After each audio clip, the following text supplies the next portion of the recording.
જય સ્વામિનારાયણ વિદ્યાર્થી મિત્રો, હું દર્શના ગોહિલ ઓનલાઈન એજ્યુકેશનમાં આપનું હાર્દિક સ્વાગત કરું છું. આપણે ધોરણ 11 કોમર્સ અર્થશાસ્ત્ર અને એમાં 5મું યુનિટ છે આવક અને ખર્ચના ખ્યાલો. એમાં આપણે ચર્ચા કરીએ છીએ બધા અલગ અલગ આવક અને ખર્ચ છે, તો એના જે બધા ખ્યાલો છે તો એમાં આપણે અત્યારે સરેરાશ સ્થિર ખર્ચ છે એના ખ્યાલની ચર્ચા કરીશું. તો હવે આપણે જોઈએ કે પેઢીના કુલ અસ્થિર ખર્ચને કુલ ઉત્પાદનના પ્રમાણ વડે ભાગતા સરેરાશ અસ્થિર ખર્ચ મળે છે. હવે આપણે અગાઉ જોયું તો સરેરાશ સ્થિર ખર્ચનું જોયું કે જે કુલ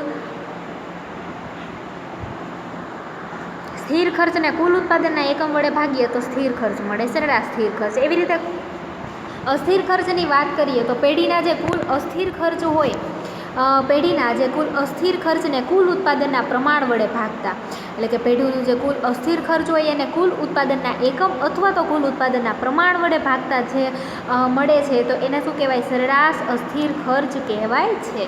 આમ સરેરાશ અસ્થિર ખર્ચ એ એકમ દીઠ અસ્થિર ખર્ચ છે, એટલે કેવો? પર યુનિટ મળે છે આપણને એકમ દીઠ, કેમ કે કુલ અસ્થિર ખર્ચ છે એને કુલ ઉત્પાદનના પ્રમાણ વડે જ આપણે ભાગાકાર કરીએ છીએ, એટલે સરેરાશ અસ્થિર ખર્ચ છે એક એકમ દીઠ અસ્થિર ખર્ચ છે.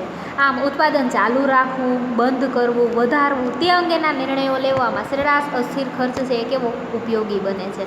તો આ ખર્ચને શોધવાનું સૂત્ર છે એ આપણને પૃષ્ઠ 52 ઉપર આપેલું છે કે સરેરાશ અસ્થિર ખર્ચ છે એની વાત કરીએ કે કુલ અસ્થિર ખર્ચ ભાગ્યા કુલ ઉત્પાદનનું પ્રમાણ છે કરશું એટલે સરેરાશ અસ્થિર ખર્ચ મળશે. એટલે કે ઉત્પાદન છે એ શરૂ રાખવાનું, બંધ રાખવાનું કે વધારવાનું, તો આ બધા નિર્ણયો છે આ દ્વારા લઈ શકાય છે. એની આપણે વાત કરીએ કે સરેરાશ અસ્થિર ખર્ચ, તો કુલ અસ્થિર ખર્ચ ભાગ્યા કુલ ઉત્પાદનના એકમો, એટલે શું મળે? સરેરાશ અસ્થિર ખર્ચ. એટલે કે સરેરાશ અસ્થિર ખર્ચ બરાબર કુલ અસ્થિર ખર્ચ ભાગ્યા કુલ ઉત્પાદનના એકમો ગણીશું. તો હવે આપણે જોઈએ કે એવીસી એટલે કે average variable cost is equal to TVC કીધું છે, એટલે કે ટોટલ વેરિયેબલ કોસ્ટ, અને TP is equal to total production. તો હવે આપણે વાત કરીએ કે જેમાં એવીસી ઇઝ ઇક્વલ ટુ સરેરાશ અસ્થિર ખર્ચ એટલે કે એવરેજ વેરિયેબલ કોસ્ટ, ટીવીસી એટલે કે કુલ અસ્થિર ખર્ચ એટલે કે ટોટલ વેરિયેબલ કોસ્ટ, અને ટીપી ઇઝ ઇક્વલ ટુ કુલ ઉત્પાદન એટલે કે ટોટલ પ્રોડક્શન.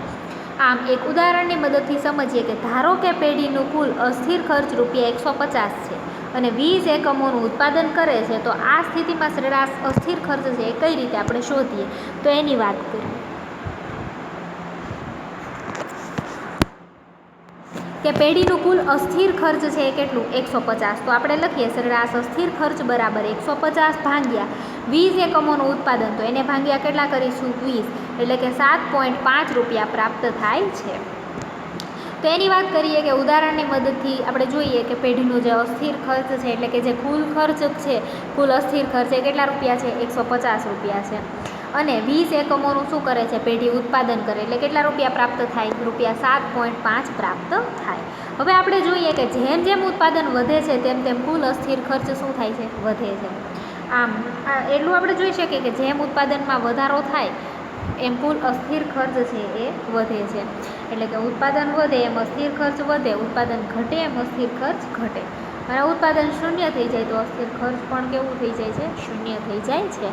આમ શરૂઆતમાં ઉત્પાદન વધતા સરેરાશ અસ્થિર ખર્ચ શું થાય છે? ઘટે છે. તો આ રીતે આપણે સમજૂતી મેળવીએ. અહીંયા આપણને ગ્રાફ પણ આપેલો છે, તો એ આપણે સમજૂતી જોઈએ. તો હવે જોઈએ કે જેમ જેમ ઉત્પાદન વધે છે તેમ અસ્થિર ખર્ચ છે એટલે કે કુલ અસ્થિર ખર્ચ વધે છે. ઉત્પાદનના વધતા સરેરાશ અસ્થિર ખર્ચ ઘટે છે, અને ઉત્પાદનનો વધારો ચાલુ રહેતા સરેરાશ અસ્થિર ખર્ચ કેવો થઈ જાય છે? ન્યૂનતમ થઈ જાય છે. એ આપણે સમજીએ કે જો ઉત્પાદન છે એ વધે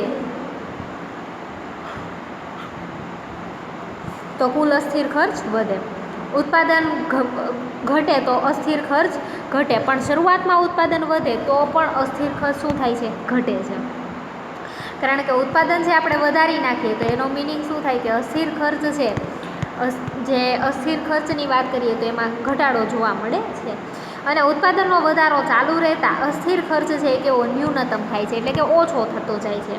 અને ત્યારબાદ ઉત્પાદન વધે, ઉત્પાદન વધતા સરેરાશ અસ્થિર ખર્ચ એ વધે છે.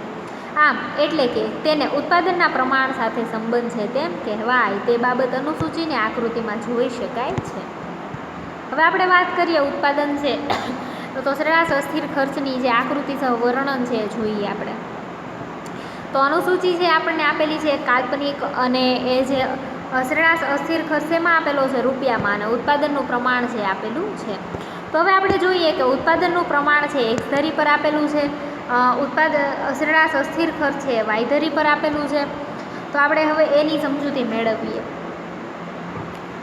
કે ઉત્પાદનનું પ્રમાણ છે આપેલું છે 10, 20, 30, 40, 50, 60 અને 70 આ રીતે આપેલું છે. એ ઉત્પાદનનું પ્રમાણ છે, એટલે કે યુનિટ આપેલું છે. હવે આપણને કુલ અસ્થિર ખર્ચ છે આપેલું છે રૂપિયામાં. તો કુલ અસ્થિર ખર્ચ છે આપણે જોઈએ તો 10 યુનિટ છે ત્યારે કેટલું? 80 છે. 20 હોય ત્યારે 150, 30 હોય ત્યારે 210, 40 હોય ત્યારે 290, 50 હોય ત્યારે 390, 60 હોય ત્યારે 500 અને 70 હોય ત્યારે 620.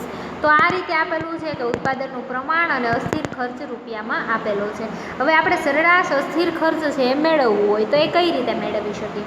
તો 80 ભાગ્યા 10 કરવાનું એટલે 8, પછી 150 ભાગ્યા 20 કરીએ એટલે 7.5, 210 ભાગ્યા 30 કરીએ તો 7, 290 ભાગ્યા 40 કરીએ તો 7.25, 390 ભાગ્યા 50 કરીએ તો 7.8, 500 ભાગ્યા 60 કરીએ તો 8.33 અને 620 ભાગ્યા 70 કરીએ તો 8.85. તો એ રીતે આપણે જોઈએ હવે કે સરેરાશ અસ્થિર ખર્ચ છે. તો શરૂઆતમાં જોઈએ કે જ્યારે ઉત્પાદનનું પ્રમાણ 10 છે એની વાત કરીએ ત્યારે સરેરાશ અસ્થિર ખર્ચ કેટલો છે? 8 એકમ છે, 8 રૂપિયા છે. જ્યારે ઉત્પાદનનું પ્રમાણ 20 હોય ત્યારે સરેરાશ અસ્થિર ખર્ચ કેટલો? 7.5. જ્યારે ઉત્પાદનનું પ્રમાણ 30 હોય ત્યારે સરેરાશ અસ્થિર ખર્ચ કેટલો થઈ જાય છે? 7 થઈ જાય છે. આપણે પોઈન્ટ છે એ બધા આપેલા છે ડોટ, અને ત્યાં નામ લખેલું છે A, B, C એવી રીતે. તો આપણે જોઈએ કે જ્યારે ઉત્પાદનના એકમો 40 છે ત્યારે સરેરાશ અસ્થિર ખર્ચ છે એ કેટલો થઈ જાય છે? 7.25. ઉત્પાદનના એકમો જ્યારે 50 હોય ત્યારે સરેરાશ કેટલું? 7.8 થઈ જાય. ઉત્પાદનના એકમો જ્યારે 60 હોય છે ત્યારે 8.33 થઈ જાય છે. જ્યારે ઉત્પાદનના એકમો 70 હોય છે ત્યારે સરેરાશ અસ્થિર ખર્ચ છે 8.85 થઈ જાય છે. એટલે કે ABC આપણે એવરેજ વેરિયેબલ કોસ્ટ કહીએ એ. તો હવે આપણે જોઈએ કે એનું જે નામ આપેલું છે બધું અલગ અલગ, તો એની સમજૂતી મેળવી લઈએ આપણે કે ઉત્પાદનના એકમો છે એ બધા છેદે છે એકબીજાને ત્યાં A, B, C, D, E, F અને G આવી રીતે નામ આપેલા છે. આપણે એને ABC એટલે કે એવરેજ વેરિયેબલ કોસ્ટ કહીશું. સરેરાશ અસ્થિર ખર્ચની રેખા. હવે સરેરાશ અસ્થિર ખર્ચની રેખા છે એની વાત કરીએ કે સૌપ્રથમ એ જોઈએ તો શરૂઆતમાં ઘટે છે પછી વધે છે, એટલે કે શરૂઆતમાં પછી થોડીક સ્થિર રહે છે અને પછી પાછો એમાં વધારો થાય છે.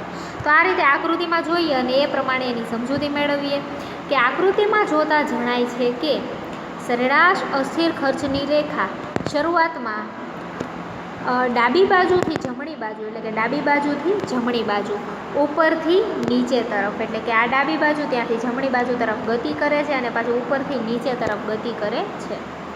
એટલે કે કેવી? આને આપણે ઋણ ઢાળ કહીએ. આવું હોય તો ધન ઢાળ, આવું હોય તો ઋણ ઢાળ, એટલે કે એ કેવો? ઋણ ઢાળવાળી હોય છે. જે દર્શાવે છે કે ઉત્પાદન વધતા સરેરાશ અસ્થિર ખર્ચ શરૂઆતમાં ઘટે છે. એટલે કે એ શું દર્શાવે? કે ઉત્પાદન વધે જેમ જેમ, એટલે કે આપણે જોઈએ ને કે અહીંયા ઉત્પાદન છે એ વધે છે, એમ શરૂઆતમાં અસ્થિર ખર્ચ કેવો થાય છે? ઘટે છે. 8માંથી 7.5, 7.5માંથી 7માંથી 7.25. તો આ રીતે ઉત્પાદન જેમ વધે છે એમ શરૂઆતમાં અસ્થિર ખર્ચ શું થાય છે? ઘટે છે. પરંતુ 30 એકમો, એટલે કે આ 30 એકમોની વાત કરી છે કે જે 30 એકમો છે પછી સરેરાશ અસ્થિર ખર્ચ વધવાનું વલણ ધરાવે છે. એટલે કે 30 એકમો હોય એ પછી શું કરે કે જે સરેરાશ અસ્થિર ખર્ચ શું કરે છે? 30 એકમો પછી સરેરાશ અસ્થિર ખર્ચ શું કરે છે? વધવાનું વલણ ધરાવે છે. એટલે કે શરૂઆતમાં વધતી પેદાશ અને ત્યારબાદ ઘટતી પેદાશનો નિયમ છે અમલમાં આવે છે. એટલે કે શરૂઆતમાં છે એમાં વધતી પેદાશ હોય છે, પછી ઘટતી પેદાશનો નિયમ લાગુ પડે છે. એટલે શરૂઆતમાં ઋણ ઢાળવાળી પછી ધન ઢાળવાળી જોવા મળે છે. શરૂઆતમાં એમાં ઘટાડો થાય છે અને પછી વધારો થાય છે. તો આ રીતે જે આખો આકાર છે આપણને આપેલો છે, તો એની સમજૂતી આપણને અહીંયા આપી છે. તો આપણે એને ખરેખર શું કહીશું? સરેરાશ અસ્થિર ખર્ચની રેખા કહીશું. તો આ રીતે સરેરાશ અસ્થિર ખર્ચ છે એ સારી એવી રીતે એની અનુસૂચિ અને આકૃતિની મદદથી પ્રોપર સમજી શકાય છે, કે જેથી કરીને આકૃતિ છે એની જે અનુસૂચિ છે કાલ્પનિક એ પરથી આંકડાઓની મદદથી વધારે સમજૂતી સરળતાથી મેળવી શકીએ છીએ. તો આ થયું છે સરેરાશ અસ્થિર ખર્ચ. તો વિદ્યાર્થી મિત્રો, આ વિડીયો લેક્ચરમાં આપણે આટલું રાખીએ અને હવે પછીનું નેક્સ્ટ વિડીયો લેક્ચરમાં રાખીશું. જય સ્વામિનારાયણ.